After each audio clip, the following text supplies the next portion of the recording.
So my name is Ziya Khan और आज हम बात करने वाले हैं इलेक्ट्रिक कॉर्ड डिपोल मोमेंट के बारे में। So what is electric quadrupole moment? अगर हम इसकी डेफिनेशन की तरफ ध्यान दें तो in general a nucleus is considered to be spherical in shape. Electric quadrupole movement is an important property of nucleus and it is related with its shape. It is a measure of deviation of shape of nucleus from the spherical symmetry. So समझिए, हमारा जो atom होता है वो कुछ इस तरह से होता है और इसके जो केंद्र में रहता है, सेंटर में रहता है, वो हमारा न्यूक्लियस होता है और यहाँ पर नंबर ऑफ शेल्स होती हैं जिसमें इलेक्ट्रॉन्स होते हैं. तो electric quadrupole moment basically क्या बताता है कि जो हमारा न्यूक्लियस है, हम मान के चलते हैं, इसकी जो एजम्पशन है बेसिकली ये माना जाता है कि इसकी जो शेप है वो स्फेरिकल है. ठीक है. अब कभी कभी क्या होता है, चार्ज डिस्ट्रीब्यूशन जब यूनिफॉर्म नहीं रहता तब इसकी जो शेप होती है वो चेंज हो जाती है. तो इलेक्ट्रिक कॉर्ड डिपोल मोमेंट जो होता है वो इसकी जो शेप में बदलाव आया उसको ही मेज़र करता है. सो इसका फॉर्मूला क्या होता है? The electric quadrupole moment of a nucleus is given by Q is equal to 2/5 Z B square minus K square. ये इसका फॉर्मूला होता है. Z जो है हमारा क्या है? Atomic number of protons. ठीक है. बी और ए की बात अब करते हैं. क्या है ये बी और ए?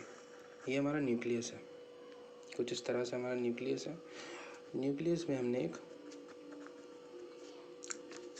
सिमेट्रिक एक्सिस मान ली और दूसरी एक्सिस के परपेंडिकुलर मान ली, जिसको हम कहेंगे axis perpendicular to the symmetric axis. यहाँ से लेके यहाँ तक जो है न्यूक्लियस की रेडियस है जिसको हम बी कहेंगे और यहाँ से लेके यहाँ तक जो रेडियस है उसको हम ए कहेंगे. सो बी और ए क्या है यहाँ पर? सो बी इज इक्वल टू हम मानेंगे radius of nucleus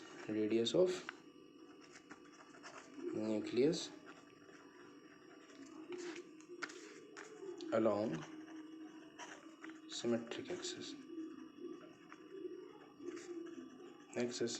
same as A is equal to radius of nucleus along axis perpendicular to the symmetric axis.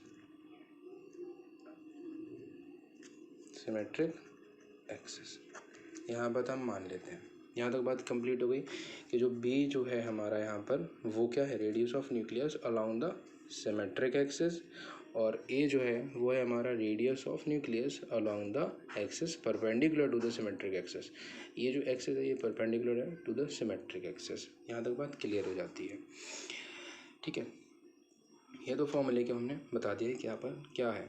ठीक है. अब यहाँ पर क्या होता है? Now following 2 cases arises. यहाँ पर 2 केस हो सकते हैं. नंबर 1, कब जो न्यूक्लियस है हमारा उसकी जो सिमेट्री है वो परफेक्ट रहेगी. तो ऐसा कब होता है? Number 1, for nuclei with mass number A is lesser than 20. उन न्यूक्लियाई में जिनमें मास नंबर यानी नंबर ऑफ न्यूक्लियॉन्स जो हैं 20 से कम होंगे उसमें क्या होगा? In this case of nucleons inside the nucleus is less. तो यहाँ पर क्या होता है? जो न्यूक्लियॉन्स है न्यूक्लियस के अंदर वो बहुत कम है. सो चार्ज डिस्ट्रीब्यूशन होगा इसमें वो यूनिफॉर्म रहेगा, मतलब सभी जगह बराबर रहेगा. And shape of nucleus will be perfect spheroid here.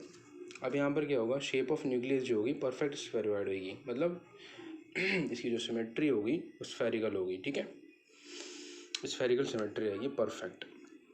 अब जब हम यहाँ बात करके चलते हैं तो यहाँ बी और ए जो होंगे वो बराबर होंगे क्योंकि दोनों तरफ जो है चार्ज डिस्ट्रीब्यूशन इक्वल रहा है. तो B इज इक्वल टू ए. अब now putting this value in equation first. अगर हम ये वैल्यू इक्वेशन फर्स्ट में रख दें जो कि ये हमने मानी है तो Q इज इक्वल टू हो जाएगा 2/5 Z और ये दोनों ज़ीरो हो जाएंगे. ओके. तो यहाँ पर Q क्या आएगा? 0. ठीक है. दूसरे केस में क्या हो सकता है? दूसरे केस में हम मान के चलते हैं for nuclei with high mass number A. अब दूसरे केस में ये हो सकता है कि जो उन न्यूक्लियाई के लिए जिनमें मास नंबर जो है हमारा मास नंबर A जो है इज बिगर देन 20. ठीक है. उन न्यूक्लियाई में जिनमें मास नंबर A जो है वो 20 से ज़्यादा है, ग्रेटर देन 20. ठीक है. In this case, number of protons and number of nucleons inside the nucleus inside the nucleus is more. ठीक है, तो इसमें क्या होगा, इसमें जो न्यूक्लियॉन्स हैं हमारे, न्यूक्लियॉन्स कौन कौन से हैं, प्रोटॉन्स और न्यूट्रॉन्स, ये ज़्यादा होंगे। So charge distribution will no longer be uniform. यहाँ पर क्या होगा, जो चार्ज डिस्ट्रीब्यूशन यहाँ पर यूनिफॉर्म था, अब क्या होगा, जब न्यूक्लियॉन्स यानी कि न्यूक्लियॉन्स बी से ज़्यादा हो जाएंगे तो चार्ज डिस्ट्रीब्यूशन यूनिफॉर्म रहना नहीं है, and there is deviation in shape. तो यहाँ पर क्या होगा, कुछ बदलाव आएगा शेप में of nucleus. There are following two possibilities. अब यहाँ पर दो पॉसिबिलिटीज़ हो सकती हैं। पहली पॉसिबिलिटीज़ क्या हो सकती है, पहली पॉसिबिलिटी ये है, if charge distribution is more along symmetric axis. पहले में क्या हो सकता है कि चार्ज डिस्ट्रीब्यूशन जो है सिमेट्रिक एक्सिस के अलॉन्ग ज़्यादा हो जाए। ठीक है, तो यहाँ पर क्या होगा, बी जो होगा बड़ा हो जाएगा ए से, B is greater than A. And from equation first, तो यहाँ पर हम इक्वेशन फर्स्ट से मान के चलते हैं, तो क्यू इज इक्वल टू क्या होगा, 2/5 z, यहाँ पर बी इज़ ग्रेटर देन ए है। ये फॉर्मूला है हमारा B square minus K square. तो यहाँ पर जब बी इज़ ग्रेटर देन ए हो जाएगा तो ये जो क्यू की वैल्यू जो आएगी वो पॉजिटिव आएगी। ठीक है, अब ये जो क्यू की वैल्यू जो है हमारी वो पॉजिटिव आई है। ठीक है, तो यहाँ पर क्या होगा यहाँ पर शेप ऑफ न्यूक्लियस क्या किस तरह से होगी, अब देखें आप, कुछ इस तरह से हमारा न्यूक्लियस होगा।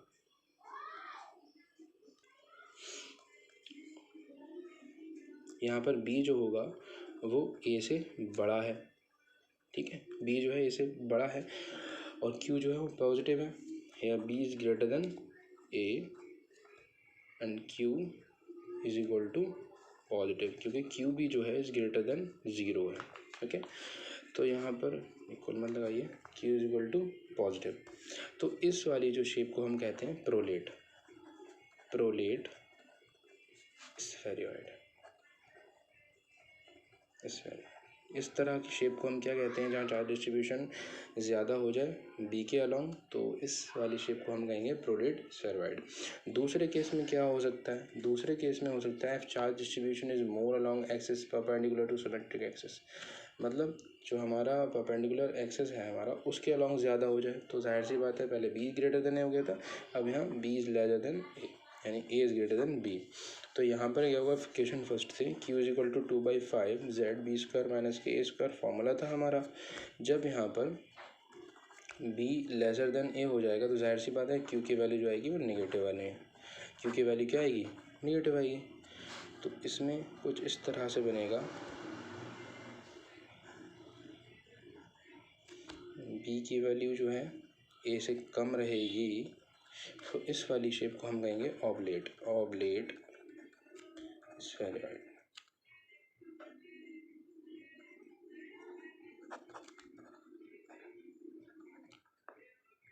ओवाइड स्फेरॉइड, इस तरह की शेप को हम कहेंगे ऑब्लेट स्फेरॉइड। तो इस शेप में क्या होता है कि इसमें बी जो है ए से ज़्यादा हो जाता है, क्योंकि चार्ज डिस्ट्रीब्यूशन जो होता है परपेंडिकुलर एक्सिस के अलोंग ज़्यादा हो जाता है।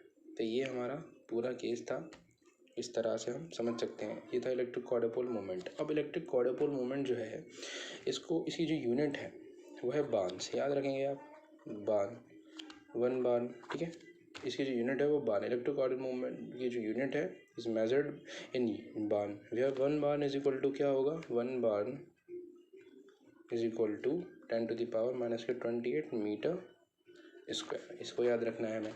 The maximum value of Q is lutetium, जो हमारा जो सबसे ज़्यादा क्यू की वैल्यू जो होती है वो ल्यूटेटियम 176 के लिए होती है। कितनी होती है, प्लस के 7 × 10⁻⁻28 मीटर स्क्वायर, और इसको हम ये भी कह सकते हैं 7 बार्न के लगभग होती है, 7 बार्न के लगभग होती है।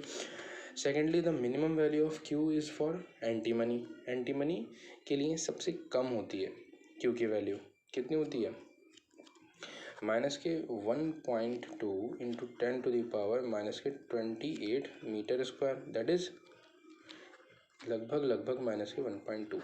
तो as the range of value of Q is minus K 1.2 to 10⁻⁻28 metre square to 7 to 10⁻⁻28 metre square, which is very small.